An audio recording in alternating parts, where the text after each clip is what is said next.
so this is basically the basic generation of the scheme, and this is how it's generated. There's a walk here on the side, which is extremely important, and we created a pocket park in front of these buildings, which are owned by the developer but are also listed, untouchable, and then minimizing the scheme in this series of pictures that I'll describe. So, say for instance, if you go back here and you look at the cluster, this is the existing building. A tall building is in scale with what happens after this scale changes. And all of these other buildings that I mentioned before had granted permission. In other words, all of these things theoretically could be built any day of the week. So if this is one profile, what's wrong with this profile when these things occur, right?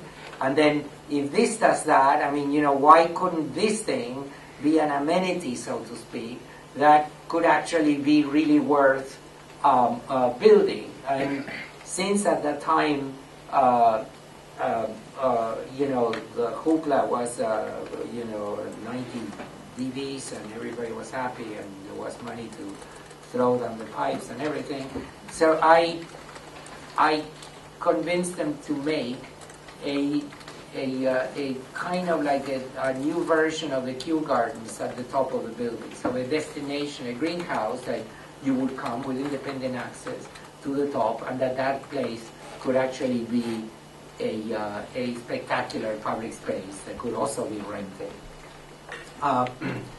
Now these are all. The reason why I'm showing you this is because we were sued by the Ministry of the Interior, and there is a process through which you can defend your project, which took me 6 months and 4 months of 100% of my time writing papers to demonstrate that this thing was visible, that we won. And these drawings were part of that exercise. But essentially the idea is that this is how the cluster will figure with Fenchurch build. And you can see here that it's clearly outside of the cluster, but that somehow refers to it. The views from the streets, and these are called restricted local views, which are another way of determining planning. You can see in the back the G's crater here, in the back in there.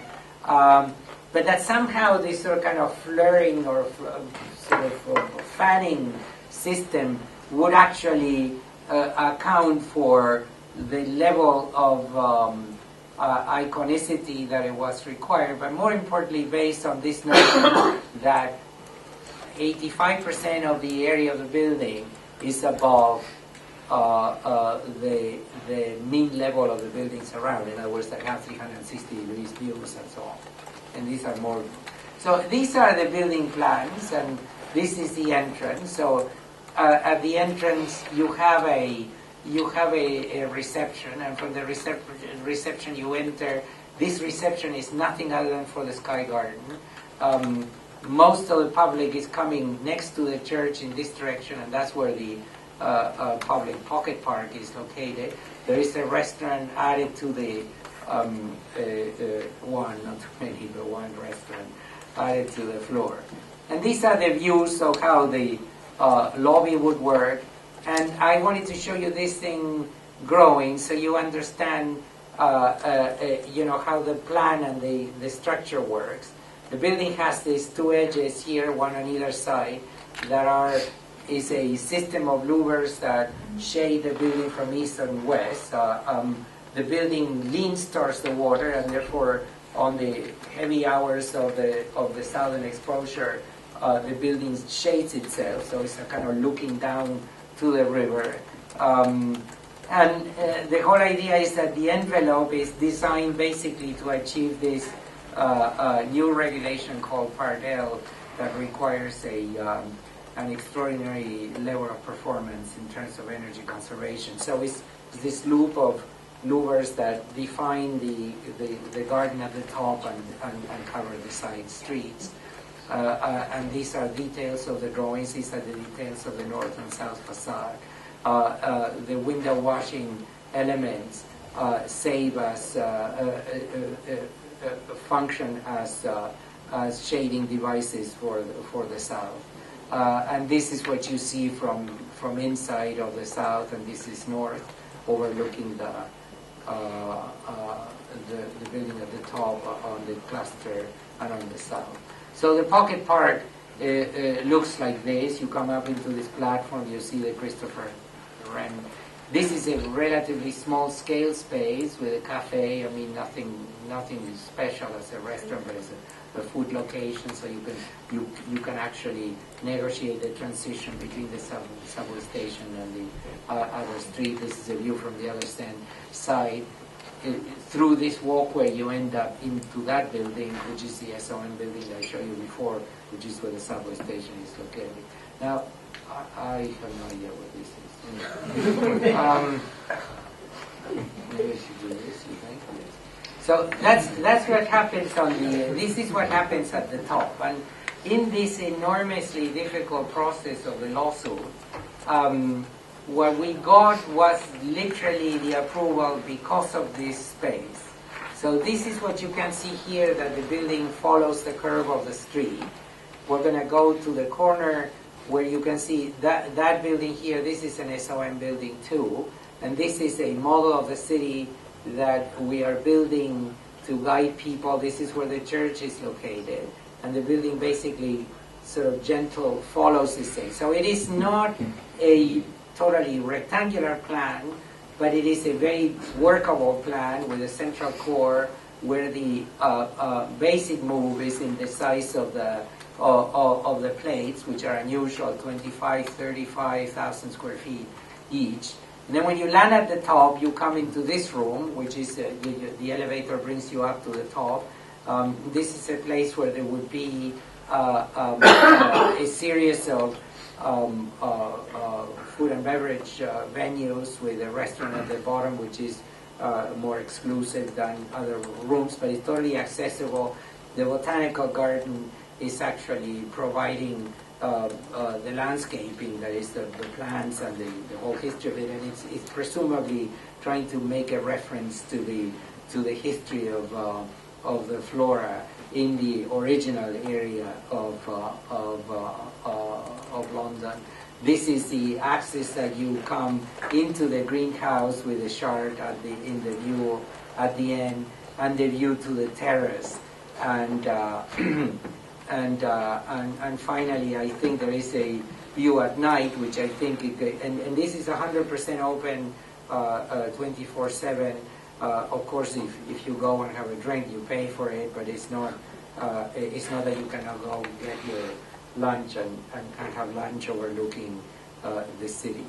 So this is a brief explanation of what I consider to be a building that, without being iconic, is iconic based on something which is of an extraordinary importance, which is basically the viability of each of these exercises that we made. I mean, we are, as architects, part of an industry which is the development industry, and there's no question about that. And that's not, even museums are part of the development industry. And the viability of the industry depends on the logic with which you can actually make people like Mr. Taubman spend more money than they should. I think that that's an extraordinary challenge, and it to me is the challenge of a profession now more than, as I said, 10 or 5 to 10 years ago, where the free-for-all was the name of the game.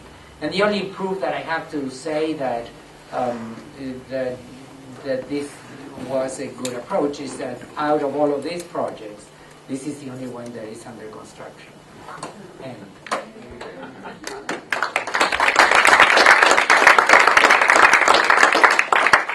there's one thing that makes me think of while listening to Rafael is that what he really is saying, he does it better, not different, not necessarily different, but better. That's what's important in architecture. And that's what I've told you before. You can't. Everybody makes all these peaks. And he said, that's not where the money is. The money's in the space. It's not in the form. That's what he's saying. He's saying, so let's put the space where the money is.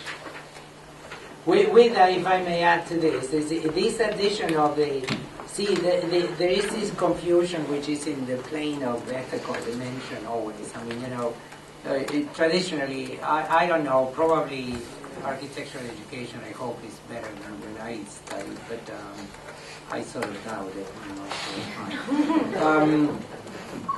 But the key for this is, the point I'm trying to make is that there is no difference between architecture has always, as a discipline, forced itself to be outside of this notion of the industry. And I think it's completely childish and completely conceited to assume that somebody is going to really give you his or her money to do what you desire to do. Because, that happens once every 16 years or so, or more like 20 years. And we just went through one of those things. And because of the invasion of the media, and because of the way in which the new profile of architects have, I mean, this wasn't a glamorous profession, right? I mean, if you Peter Behrens, who is the person that taught Mies van der Rohe, never thought of himself as being a glamorous person or having to use a cape or pretend that he was handsome or anything. I mean, he was a man that did good work. Now, this good work has a capacity of being culturally significant, and I think that that's the key. I mean, and it goes back to what Alfred is saying, is that there is a difference between different and better. And when it is better, it's simply because it's better to the sources that make the project possible, right? I mean, if you are in the movie industry and you do a piece of work of art and it's not shown, it's the same than not making it because nobody sees it. I mean, all of this, we have all been trained and enamored with the representation of architecture, but the only important thing in our business is construction, and construction is basically a development operation. It's something that even at the level of the public sector is something that has a purpose, and I think that that's completely different than function, if you will. I mean, it's this question of refocusing our efforts in thinking about what makes the project worthwhile developing. And it's always a combination of two things. It's the satisfaction of a need, more often than not completely undefined, and that's why I'm a very strong proponent of us really having a say during the so-called programming phase, because that's where the design is. It's in the program.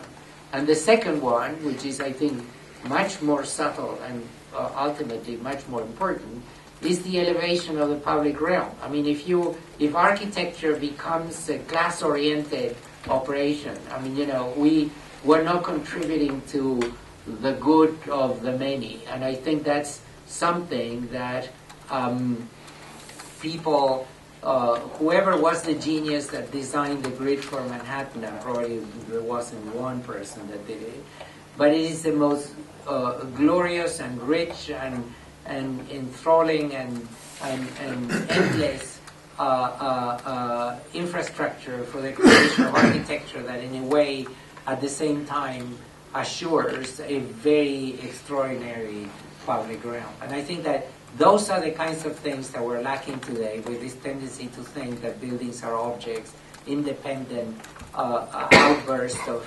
personality and inspiration. It is a tough profession. I always think it's basically, there is nothing to admire about art, and there is nothing to admire about architecture if you're seeing them from these two locuses. I mean, if you're an artist and you think you can do architecture, I think you're probably screwed. And if you are an architect and you think you can do art, you're screwing somebody else.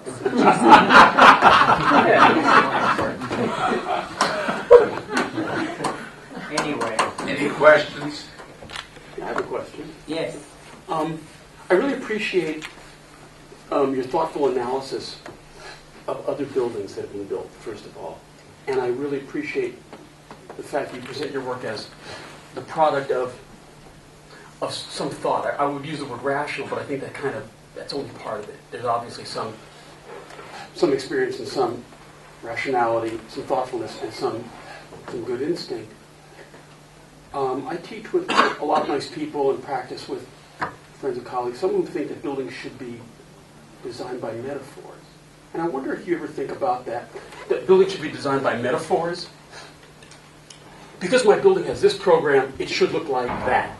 And I'm sure you've thought about this. I wonder what you think about this. I have thought a lot about that. But if you really, you're probably a lot younger than me, but if you remember the late 70s, the whole creeping up of the theory of literary criticism, not only in architecture but in politics and everything else, is yet again one of these sort of effects of people displacing intellectual work from one field to another with zero knowledge of where they are displacing it to, and more importantly, what is it that they are displacing. I mean, if you recall, the theory of the metaphor is one system through which many people have made a name and have made a lot of money too, by resorting to a mechanism which isn't really proper of the field.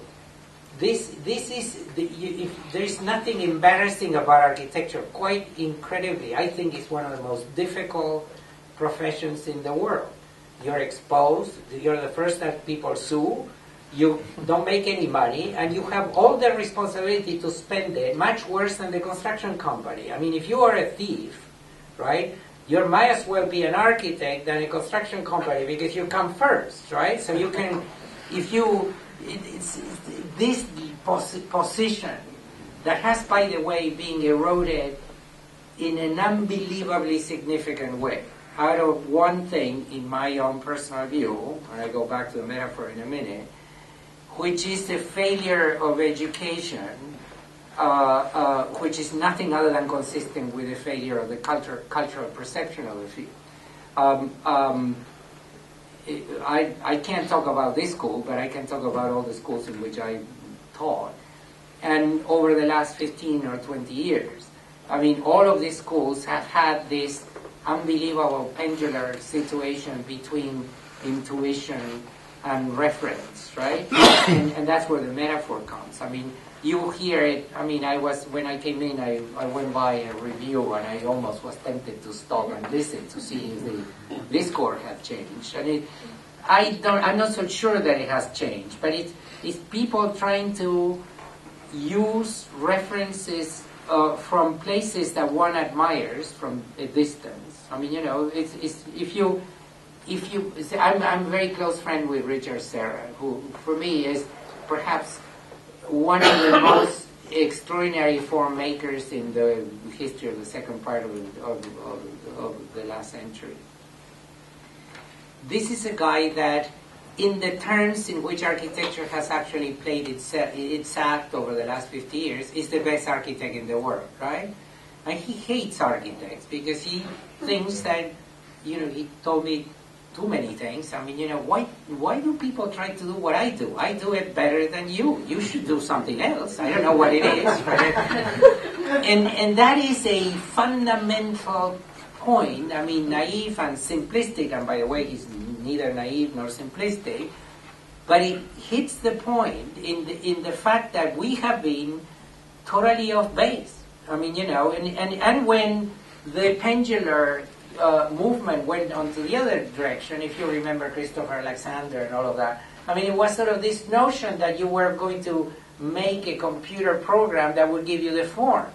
And so what's wrong with the architect being this synthesizer, this sort of individual that can perceive things and interpret things with the degree of experience that helps you really balance out the act and perceive the conditions of possibility, a Marxist term that I would recommend you to read and to read for people that haven't, because it is literally the only explanation that I have of reality itself. So where are we here now, right? So there is an electric company that is sending some wattage here so we can have light.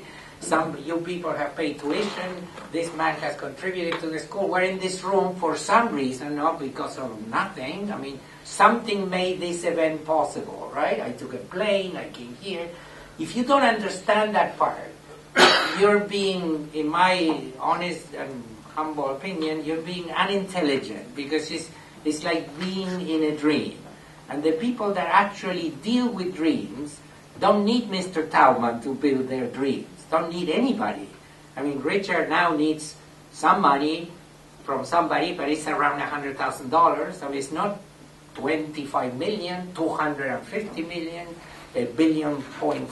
I mean, that's the kind of scale of economic input that our profession deals with. So if you think about what is it that makes that investment possible, and you don't understand and you don't feel comfortable with dealing with it, because the most amazing part to me is that I think that the lack of concentration on the purpose of the profession has actually debased our knowledge. So what happens to that? People start chipping in and taking parts of your scope of services. I mean, where was it written that you need an executive architect? What the hell is an executive architect? Other than an architect, right? An architect that has to suffer the fact that you have a designer. So what is a design architect? I'm supposed to be a design architect. I don't want to be a design architect. I just want to be an architect. So I mean, and then there are these other people that get and lift the flag of the executive architect. But that's all kind of in-house, right? Now think of this. Now, you're not supposed to move a finger if you don't have a structural consultant. Nobody knows how these things get, to be standing up or anything, right? Nobody knows anything about how the systems of a building that take 35% and produce the largest amount of pollution in the world function. I mean, we don't know anything. We just call somebody that stick it in after we make our form, right? But that's not all. Then you have another group that does programming, and then they give you a book, right? Which is usually very thick because it's the way they charge, right? I mean, all of this money is coming from us. It's coming from the profession, from the fee of the architect, right? So the guy that does the programming gives you an extraordinarily stupid amount of paper that have nothing in it. And no sense of the same adjacencies and areas. I mean, a space plan. Draw a plan like this and put, 25 desks in here. You need to be a programming architect to do that? I mean, isn't that like kind of what you should do? More importantly, what you should know, right?